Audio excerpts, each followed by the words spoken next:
Hey, welcome back to The Explainer.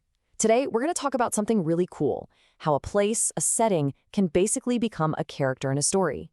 We're diving into a piece where an abandoned resort isn't just some background scenery. It's this living, breathing thing that completely changes the people who step inside. So let's jump right in. This quote, man, it just perfectly captures the moment a group of survivors stumbles upon the Four Winds Resort. It's not just an old building, it's like a time capsule. This sealed jar that's been holding on to all the lost hopes of a world that doesn't even exist anymore. I love that phrasing. They're basically walking into the ghost of a tomorrow that never happened. And, this ghost, it's whispering something really tempting. Safety, shelter. But here's the twist, and you'll see this theme throughout. This so-called derelict paradise is a total paradox. It's a symbol of a world that's dead and gone, but it seems to offer the one thing they need to stay alive. So get this, the first major test they face isn't some monster inside. It's just the fence around the place. Their leader, a guy named Meeg, without even hesitating, is about to risk his own life to see if it's got an electric charge. That one move tells you everything you need to know about how desperate they are. I mean, the stakes are literally life and death before they've even gotten through the front gate. But hold on, before Meeg can do it, our narrator, a young guy named Frenchie, just impulsively reaches out and touches it himself. Turns out, it's dead. No electricity. But here's the thing, Meeg isn't relieved. He's furious. And this becomes a huge teaching moment. Right here, this is where the number one rule of their little family gets hammered home. The group comes first. Always. It's not about being a hero, it's about staying together. Okay, so they get inside, and now the real test starts. Because after years of running, this sudden, overwhelming comfort, walls, actual beds, silence, it's not just a nice break. It's a complete shock to their entire system. Yeah, this comparison really lays it all out, doesn't it? Think about it. They've gone from being constantly on the move to just being still. From huddling together in a tent to having individual rooms? For a group whose survival has depended on being a single unit, this idea of private, separate space is just bizarre. It's totally foreign. And the youngest one in the group, little Riri, asks this incredibly simple but really profound question. Who needs this much space? And that question just cuts right to the heart of it. It shows that they've literally unlearned the need for personal space. For them, safety has never been about privacy. It's always been about being close to each other.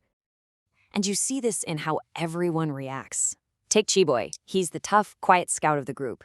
He finds this giant bed and just burrows into it like a little kid, with this huge, goofy grin on his face. You see?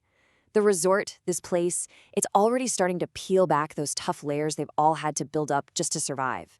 It's showing you the vulnerable person hiding underneath. So this new sense of security, it's doing way more than just giving their bodies a rest. The safety of these physical walls creates this emotional space. It's almost like a confessional. And all these buried memories, these stories they've been carrying, they finally have a place to come out. It starts with the elder, Minerva. She uses the quiet to tell them what she calls an old-timey story.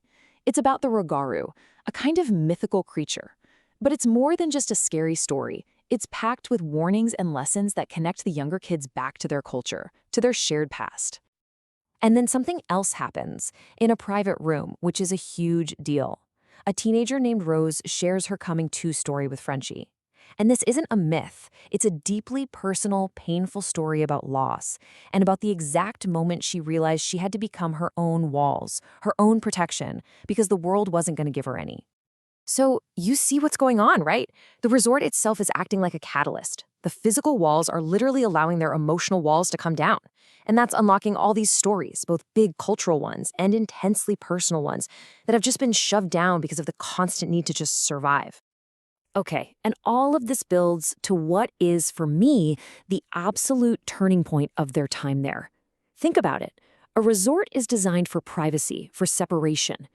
But what happens next shows their survival instinct completely overpowering the building's design. It starts right after Rose tells her story. They're having this rare, quiet, intimate moment, and then the door creaks open. First, it's little Riri who can't sleep by herself. She climbs into bed with them. Then another boy, Slopper, comes in and just kind of wedges himself in there, too. And you have to remember, this place has dozens of empty rooms. Dozens! It offered them this life of separation, of privacy, where everyone could have their own room, their own locked door, something they haven't had in years. But here's the question. Is that what safety even means to them anymore? I mean, really, is a locked door safer than having your family sleeping right there next to you? By the time the sun comes up, this unspoken choice has been made. You've got 11 people, and they have all, without even talking about it, piled into one single room to sleep. I mean, wow. This just says it all, doesn't it? This is their truth. The building's whole design, all those separate rooms and locked doors, it's become completely meaningless to them.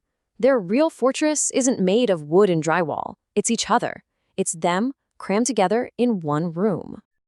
And this incredibly powerful moment leads to one single, unavoidable conclusion: they have to leave. This supposed haven has just shown them that it's actually a trap. Because when you break it down, the resort's biggest selling point, its comfort, is also its greatest danger. It makes them want to stay still in a world where staying still gets you killed. It creates space for individual vulnerabilities, these emotional breakdowns, and as Meeg knows deep in his gut, a big group that isn't moving is just a sitting duck. So they have to go. They have to leave because the Four Winds Resort, it represents this false idea of home that just doesn't apply to them anymore. They've learned the hard way that home isn't some building with a roof. For them, home is a living, breathing thing. It's the community they carry with them while they're on the move. And that leaves us with this final, really powerful idea to think about. At what point does a safe place become a trap?